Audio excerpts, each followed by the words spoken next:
Jonathan and Anna from season 37 of The Amazing Race. Welcome to our top 10 countdown for leg 6. Leg 6, we're in Dubai. This episode is titled Deja Vu in Dubai. We'll find out why it has that title in a moment. But first, we're going to try to keep this video a little shorter and a little more upbeat than the last video. I do want to say at the outset, big thank you to everyone who reached out after our personal news that we shared in our last countdown video. It was not an easy thing to do, but look what just happened. They made the heart. Let's do it again, because that's like...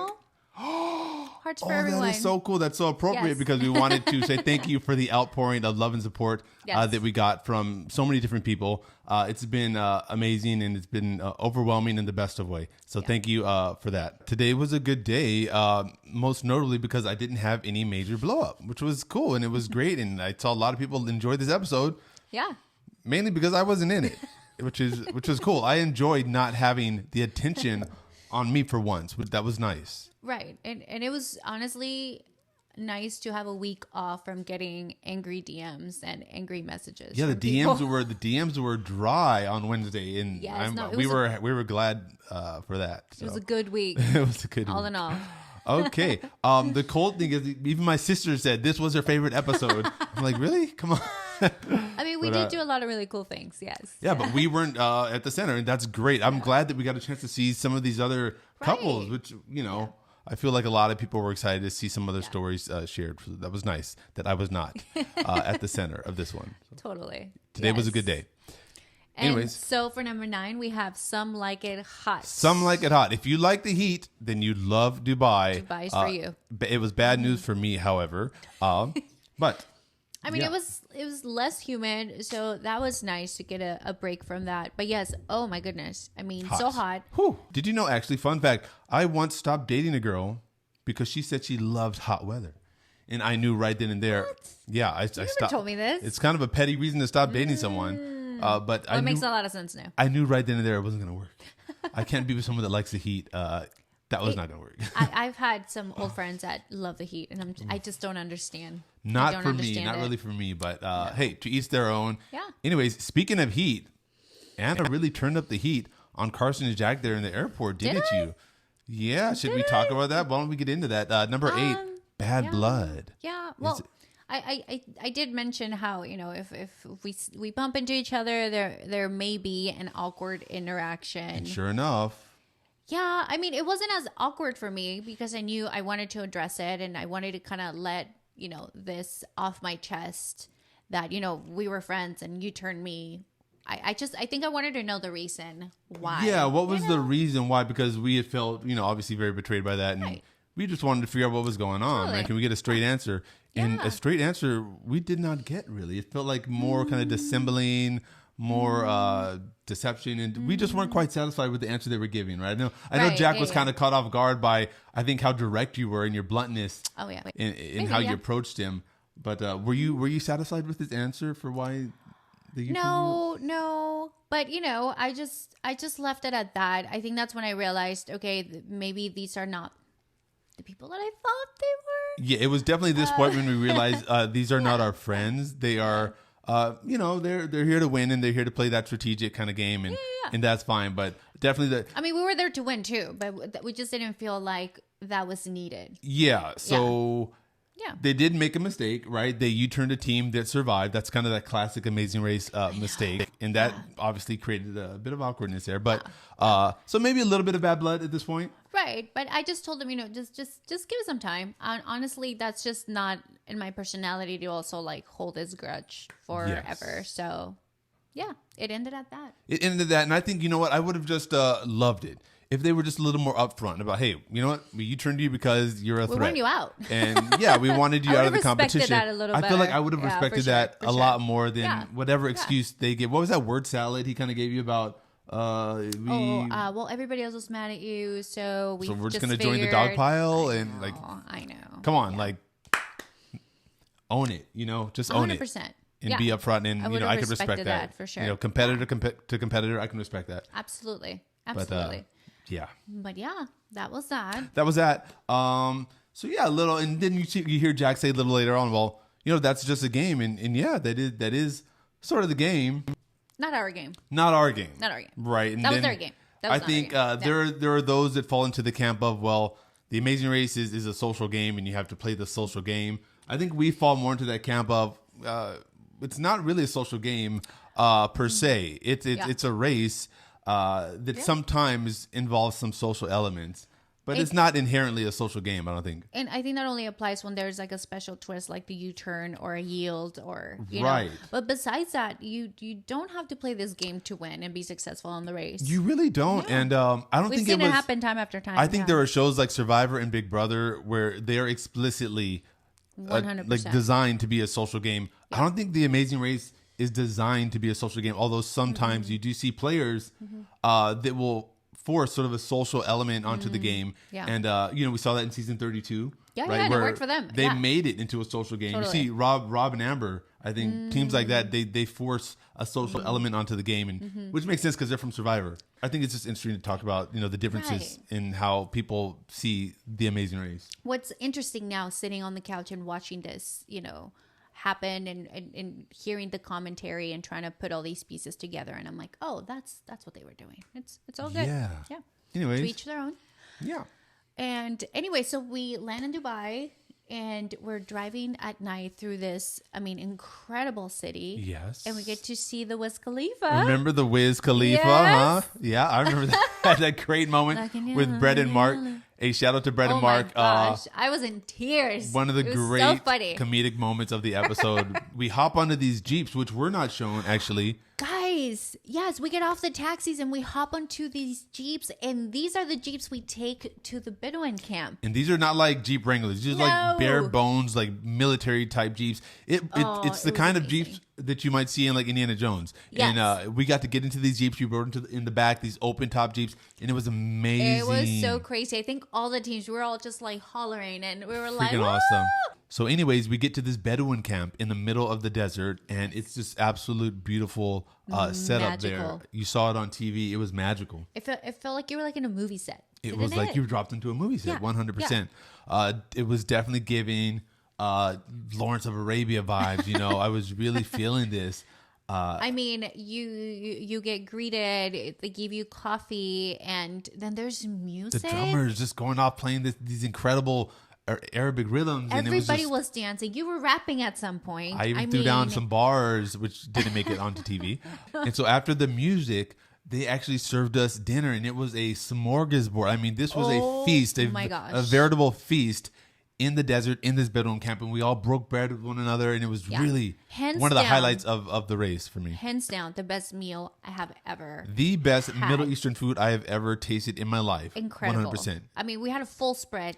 Everything salads, you could think of. The dips. Everything. Hummus, baba ganoush, just everything you could imagine. It was there. Right. And we got to sit with Eric and Melinda and Jeff and Pops. And I think that was Jeff's first time trying baba ganoush. Yeah, he was a little hesitant. We convinced Jeff to try baba ganoush for that first time. Yes. And it was so much fun. I was hoping that moment would make it on camera, but it was not. It was left on the cutting room floor. No. Anyways, he wasn't a big fan of baba ganoush. And I learned that Erica loves cheese. But at least he tried it. He did.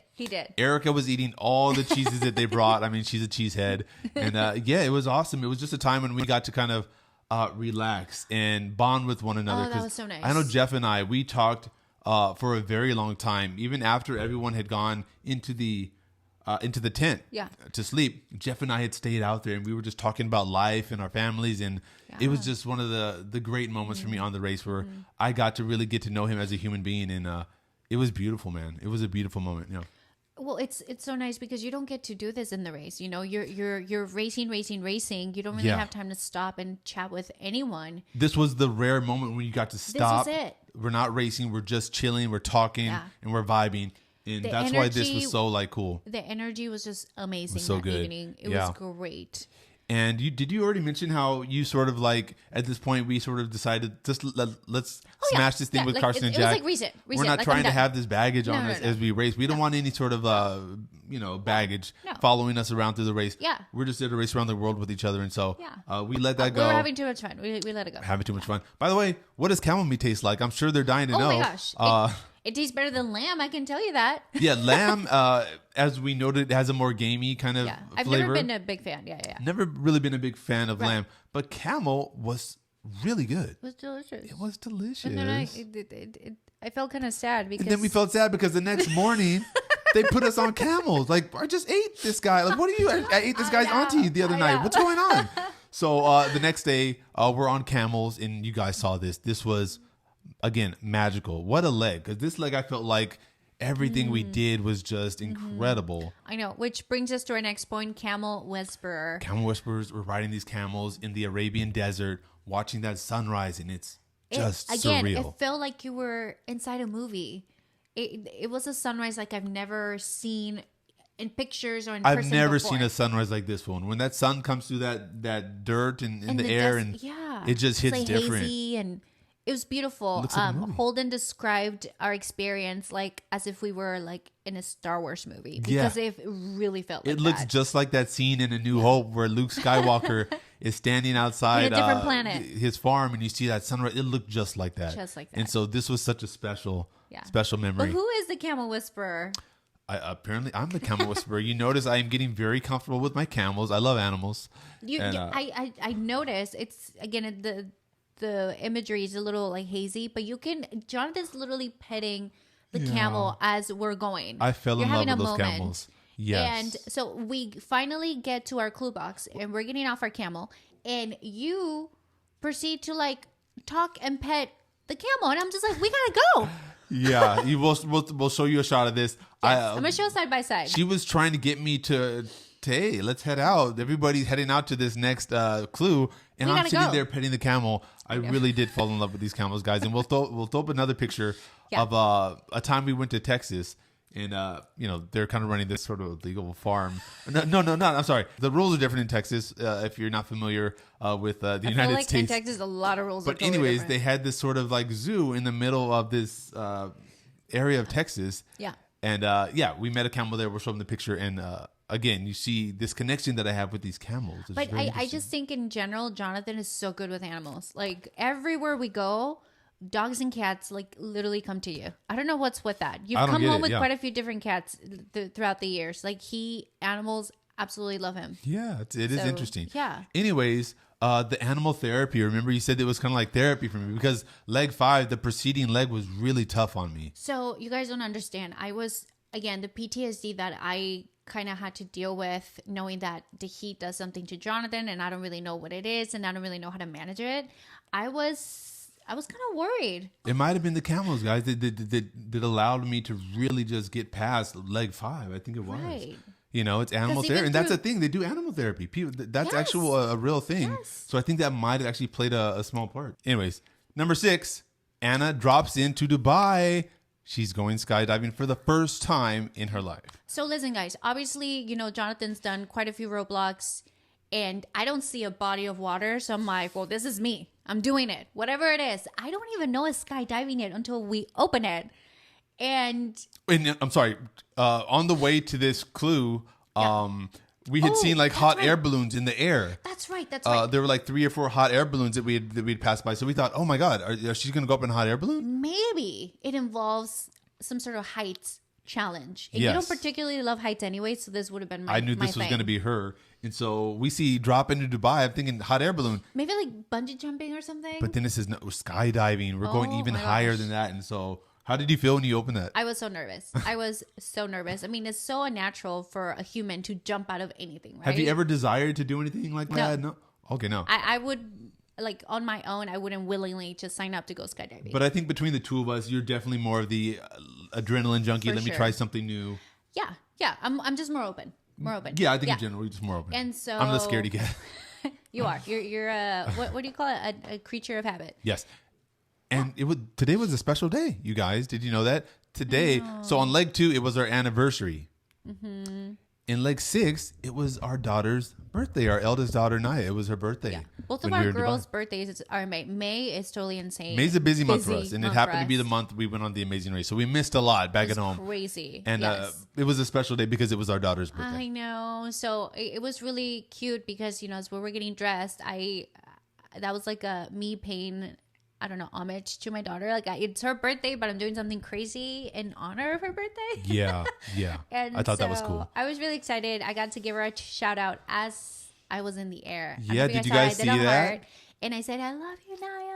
As I'm like, you know, as the parachute is opening. It's too bad they couldn't capture the sound, but I saw it on camera. I saw you say it. Yes, and yeah, but it was honestly like such a fun experience. And every time I think of that moment, I close my eyes and I imagine myself at the edge of that door right before you're about to jump, and I literally get chills every time. Wow. But I mean, to do it in Dubai, and I mean, it's cool. such a beautiful And that view that you had of, what is that called? The Palm Jumeirah. Like, oh my gosh. It looked incredible on TV. Once in a lifetime. I can only imagine how it looked like from your perspective. I was just as you're hurtling through the air. I mean, beautiful. You see all the buildings. Freaking cool. It's just so cool. I was so grateful to have had that experience. So thank you. Amazing race. Definitely one of the highlights for sure. Oh my gosh, yes. I occasionally forget that I went skydiving. I'm like, oh my gosh, no, I did it. You saw like, wait, I did that. I did it in Dubai. Yeah, freaking cool. Anyways, let's move on here. Yeah. We land. You know, and there's that little fast forward that was like, you know, not really well placed in the leg, I'd say. Yeah. You always want to see a competition for a fast forward, right? You want to see more than one team fighting for it. It was kind of disappointing that it was placed in such a way that really no one else had a chance to get it. But the first team that we're landed. landing at different times. So, yeah, because first comes Jack. Jack lands first, and then about 5 minutes go by. Maybe not less 5. than that. Maybe 2 or 3 minutes. They were pretty close. And then Han and Holden come. Yeah. But I feel like by the time Han and Holden get their bearings, Jack and Carson, they were out. They were headed to that car, and they did find it first. Yeah. Well, it's so funny because as the parachute opens, like my guy, by the way, shout out to Antonio from Romania. He was my skydiving guy. You know, he was showing me all these buildings, and we were taking our time. I wish if I'd known there was a fast forward or like a shot for it, we would have been like, okay, can we just hurry? Yeah, I always like when, you know, multiple teams have a chance at the fast forward. Yeah. And I think it would have been a little more exciting to see like a competition for it, right? Yeah. Rather than, you know, just like what it was. I think even when we got the express pass, there were at least 2 of us attempting. Like people were like, why is there not more than 2 teams, maybe 3 or 4, you know? I think it's the same for the fast forward. You want to see multiple teams you want to see multiple teams going for it. Yeah. You want there to be some stakes. And when they get to the fast forward, it looked like an awesome task, but it wasn't so awesome. Not the hardest challenge that we've seen on The Amazing Race, right? Yeah. Yeah. I mean, we've seen people shave their heads. We've seen people get tattoos. This wild. was like a freaking like, let me do this. It was a treat. It was great. It was like, fun. So it was like a reward almost. And I just think the fast forward. For sure. Yeah. Should be maybe a little more challenging. Yeah. Challenging. A little tougher than a nice relaxing scuba dive. Yeah. Yeah. Anyways, that's that. So we do not compete for the fast forward, obviously, because we land 4th, and that puts us automatically out of contention for the fast forward. Right. And so we head to tea time with Chef Cristal. To the Atlantis Royale. And so you guys get to see us get into the taxi, and we get to the hotel. Before we go into the hotel, I want to point something out. This was really interesting. Huh. Well, we've taken so many taxis up until this point, and they never ever show us paying the taxi cabs ever. And this was funny. This was really funny. Like hilarious. I gave this guy, I don't know, X amount of money, and I, you know, obviously I probably gave him too much. I don't recall. And I asked for like, I don't know, a certain amount of change back. We asked for 3 back. I think 3, what's it called? I don't know. What's the currency there? I think it's 8, the American, Arab Emirate dollar, AED. Right. And so we asked for 3 back. Yeah, it was. And they gave us this little rattlesnake. I got the symbol. It wasn't a symbol. It was a rattlesnake sound. So what does that mean? It's like we did something malevolent or like nefarious. Yeah. But I saw that another team was like, oh, here, keep the change. And they got like a bing. Yeah, like, hold on. Oh.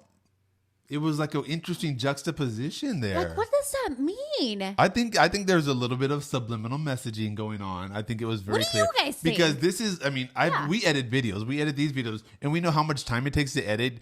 It looked like they were making a very conscious choice there to portray us in a certain light. I won't speculate, but I will let you put 2 and 2 together. And the reason why I think this is really why I found it humorous was because we didn't ever spend extra money that we didn't have to, just so that we could have enough money to tip our drivers. As you guys know, I had a thing with my taxi drivers, and I'd always make sure I took care of our people. So I'm like, they never show that. They showed the one time we just asked for a little bit of change. I'm like, what? That was weird. I was like, that was so weird. The editorial choices, very interesting because, I'm sorry, just to go back to skydiving, I'm just interested in talking about some of the things that they're choosing to highlight and some of the things that they are omitting. One of the things that they omitted, we saw Josiah have that beautiful moment at the skydiving he was task. Genuinely scared, and he was scared for Alyssa. So you know, he was crying, and it was this beautiful moment. Yeah. You know what was left out? Me, I cried just like I wasn't in tears and sobbing like he was, but I shed a tear for you as well. But hey, ain't no one trying to see that. They're going full villain at it. I mean, it's just so 100%. Obvious. We have to point it out. It's just so obvious. It was like blatant. Like I saw Josiah. I'm like, oh, they're gonna show me crying next, and it's like, nope, not you, brother. It was funny. Anyway, so we get into the hotel. Yes. Oh my gosh, the most gorgeous hotel. This gorgeous opulent hotel, yes. Atlantis Arroyo, and they take us into this little room where we put on chef hats and aprons, and we get to make sandwiches and pastries, and it was maybe again one of my favorite challenges. But this is now two in a row where I just get to really just relax my mind. It's like I'm making sandwiches, I'm riding camels. It's just like therapy. It's so you had the opportunity to do something that was meditative for you. They were all mellow challenges. Like as compared to like 5, it was just like bam, bam, bam, intense, bam. There was no like break water, right? And so you. No, I get just that. having these two really mellow challenges back to back really put me in a good mental place, and I was just like chilling, having fun there. You were having so much fun, and my best friend happens to be a pastry chef, so I'm like, I need to do a good job. I need to make her proud. Yeah, and my dad works as a chef at the Claremont Colleges, so it was just really cool getting to just relax and make food and not have to worry so much about anything super intense. But I was so impressed because you've never really done any of that before. I don't play in the kitchen. I stay out of the kitchen, guys. So this was new to me. Yeah. But I found it very easy. It was they had the examples there. Yeah, and just do what you see. You just do what you see. You just replicate the example, and it was cool. We did pretty good there. Cool. Yeah. Yeah. You done with this one? Or? Yeah, I think we're done. Let's move on because this would. Now we're gonna shift. Now, okay. It was chill. We did the camels. She got to do the skydiving. So fun. We did the tea time. We got to make sandwiches, and now it's time for a roadblock. We get into the cab. We head to the beach. Yes, Burj Al Arab Beach, and public beach. Once again, they're going to put us in the water. They're putting my black ass in the water again. I think this is what. Do we need to start keeping count? I mean, well, we should start a water tracker for sure. We should start counting because it's like I feel like it's getting a little excessive, guys. Okay. No, because you didn't get to actually surf last time, so it's like, no, you're surfing this time, baby. So we had 2 water challenges in like 5. Yeah. We had this one here, and the scuba diving. So that's like really 4 now we've seen on the show. We're up to 4 water challenges on this season of the race, and 2 when you're out in the open ocean. So this is like already starting to feel like, come on, guys, like we already confronted our fear in like 5. Can we chill with the water stuff, please? I mean, no. So we get to the beach and I get the clue, and before we even open it, I just obviously you can't miss the water. You could see and we're going to be on the water. Spit in my stomach, and I'm just like, it's like deja vu, bro. We're back to leg 5. Here we go, more water. And you see the contrast between the teams that are super comfortable in the water. They're like, oh, it's swimming. It's They're so hot. stoked. This is great. Josiah was stoked. Yes. Han and Holden, and they were excited. Like, yeah. And then you see like when Mark gets it, he goes like, oh no. And then, I noticed that. And then I see it's like, oh, I guess I'll do this one. So not that you had an option. You could see the teams that like the water. And you versus can see the teams that just do not really like the water. And so you see poor Jeff, he goes in with his shoes because he's like, maybe this will help me. And so I think it was very easy to see the kind of difference there between definitely. I mean, I can't envision Han is a D1 swimmer, so she was probably like, heck yes. And she killed this challenge. Han absolutely bodied again, just surfing. Just give her a surfboard and she'll just rock it. Yeah, she was rocking this challenge, and I thought that was really cool. I remember I had been in the water for a while, and I was watching Han on her attempt, and I was just seeing she made it look so easy, and I was just like, what is this girl doing? At this time, I didn't know she was a surfer. So, for me, from the perspective of a racer just looking at it, I'm like, what am I doing wrong? Now I know, like, okay, she's been surfing for a long time. So experience helps. And No, that's sure. the race. Sometimes things swing your way. Like in Leg 2 when I had that drumming challenge. I'm sure Right, people were wondering, like, how is this guy getting it so easily? Right. Sometimes you find things that are in your wheelhouse, and sometimes you have to come really far outside your comfort zone. And so, Right. No, she did amazing. my only thing is like So this did was like Erica. the third time I we know. had to come outside our comfort zone. That's my thing. Like, okay, we did Yeah. the ocean. Can we we did the ocean again. Can we call it? Yeah. Can we call it a day with the water stuff? Thank you. Really, that's what I'm thinking at this point. Anyways, Please and thank you. yeah. So it takes me some time to get this one. Yes. And it was so funny because let's see, we're gonna talk about double take. Go ahead and talk about it now. Yeah. Yeah, so while watching the episode, we see Mark make an attempt, and as he's making the attempt, they switch. What do you call it? Like The shot. they switch the They shot. cut to a shot of did you catch that? It was me. And it said in the corner, Mark, I have the picture, and you can see it's like obviously me. I'm like, I get it, guys. We look alike, but like one of us has burgundy shorts and one of us has like pink and blue shorts. So come on. Yes. And I think it actually happened twice. And that was a really nice fall. Like you had like a really cool dip into the water. Oh, there's a Oh, yeah, there, there's- yep. Hi, balloons. Okay, so this happened twice. Yeah. If you caught it at home, let me know. If you haven't caught it, go back and watch the episode and see if you could find it. It's very subtle. Even Brett and I, while we were waiting for you guys, we had a hard time like spotting. I get it. Trying to. I was Listen, like, "That's my boo," and he'd be like, "Oh no, that's my boo." The thing is, I just knew it was going to happen at least once in this season. They're going to get me and Mark mixed up, and sure enough, it happened. Yeah, you could be cousins. I think, yeah, we could. Yeah, let's talk about it. Some of the tidbits from Leg 6. So I know we discussed this briefly, but you felt like the scuba diving would have been an amazing roadblock, and maybe the e-foil would have been a really cool fast forward. I contend that they should have been swapped. The roadblock should have been the scuba diving, and the fast forward should have been the e-foil. Imagine if you saw, Jack and Han and Josiah on the e-foil, all of them competing with each other for that fast forward. That's drama. That's a much more compelling than just seeing like one team looking for this And it clue would have been in the water. And it would have been really cool for all the other teams to search for different things in this Right. amazing So we underwater all go down city. there, and there's like 6 or 7 clues, and we each have to find them. Right. And they're all in different places.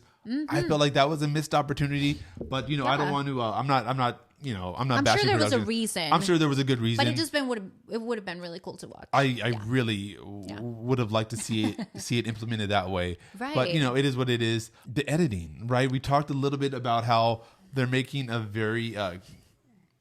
very conscious editing choices that we are taking note of. And by the way. why? I'm just so interested to know why. Like, why didn't they show me- One time Yeah. that I gave someone too much money and I asked for some change, I always tip my drivers. Don't get it Yeah. twisted. And they give you the But- little rattlesnake. Yeah. But why did they make it seem like I wasn't? Yeah, like it's nefarious. the Like, what is she? purpose? And then And why didn't you show my other and times they where show I... Alyssa and Josiah here, and ding, like okay, it's like a little blatant at this Interesting. point. That's all we're saying. Why didn't they show me crying when my wife skydived? I mean, so we know they can show these things. I know they're seeing these things in the editing room, and they're purposely kind of omitting them. So why is that? Is it that they want to strip like Or do every? villains cry, babe? I don't think villains cry. They want a nice, flat, 2-dimensional villain. Okay, they don't want this complex villain where he cries. What? I know. They want to strip every last ounce of humanity. But that's so away interesting from me. because whenever I describe you, that is literally the word I use. We're just a very complex couple, and Jonathan's a very complex individual. But complexity, that doesn't really go with reality TV. They You're like just more dynamic than a two-dimensional being. That's why I reality think it TV takes a lot of usually- editing to show you. reality as TV usually enforces like very simplistic narratives, and they like 2-dimensional villains. And so I think that's what it is. I think Yeah. they just want a villain that is clearly a villain and nothing more, nothing less. But what does that have to do with my money and the taxi driver? It just makes I anything don't know. that makes us look bad. They're gonna keep it in. I guess. It's fine. It's okay. We're gonna roll with the punches. So Yeah. it is what it is. Anyways, Oh my goodness. we get to number 1. Pops and Jeff. I represent today. I'm wearing green We're for them. wearing green for Pops and Jeff. They have that incredible foot race to the Oh finish. my gosh. Oh my gosh. What a classic moment that was. I think it was an instant classic for the Amazing Race, that foot race to the finish. Yeah. And this was another time where, I mean, you broke down in tears. You were crying Yeah, at the speaking mat. of, yeah.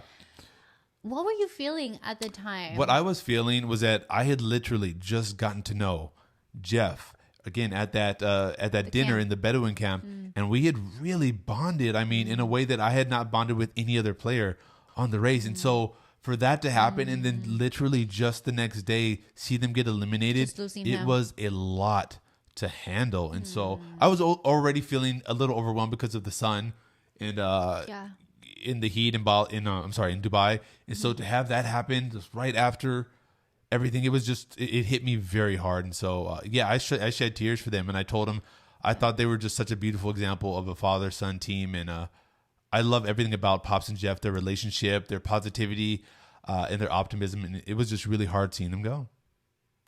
Yeah. But I wish they would have shown a little bit of that, because I mean, they are very much loved, and we were all so emotional. But yeah, I remember looking at you for like a brief second, and you were like bawling. And interesting that they would take that, because I don't know how like Emmys work in the world of reality TV, but like I feel like that was a powerful moment, you know. And I'm like, why wouldn't you show that? Wouldn't you want to showcase that? Because you're a villain. I'm the villain. You're the villain. So that takes, I guess, priority. It doesn't fit in the story. I'm sorry. Yeah, it doesn't fit my villain story to see me crying. No. That doesn't work for a villain. Yeah, so. but we were all crying. Just like we were all so. And it was just a beautiful moment because we all embraced, and we all didn't want to see Pops and Jeff go, but you know that's the game. Yeah. We love you guys so much. Love you guys, Pops and Jeff. Shout out to Pops and Jeff, big one. Big hearts to you guys. Yes. Anyways, another heart. There you go. There we for go. Pops Yes. and Jeff. Hey, where are my hearts? Anyways. No. Nope, no hearts for me. I'm a villain. No hearts for me. Okay. All right. Good. Is that it? I think we covered everything. Yes, I told you it was going to be a quick one today, guys. So it was. I mean, I had the time of my life. Dubai. I am sorry, Good babe. leg. You had to get in the water, because if I would have had to get in the water, then the outcome would have been different. that's 4 water challenges now if you're keeping track. Okay. Okay. So tune in for next week. Where are we going? We are headed to Europe. It's time for the European portion of our race. We're going to a brand new country. The race has never been here before. Yep. Bulgaria. Can't wait for you guys to watch. Yeah, we're not going to say too much. It airs this Wednesday. Yes. 9:30 Eastern on CBS and Paramount Plus. Yeah. Be there or be square. All right, guys. If you have any questions or comments, leave them down below, and we'll see you guys soon. See you next time. That was good.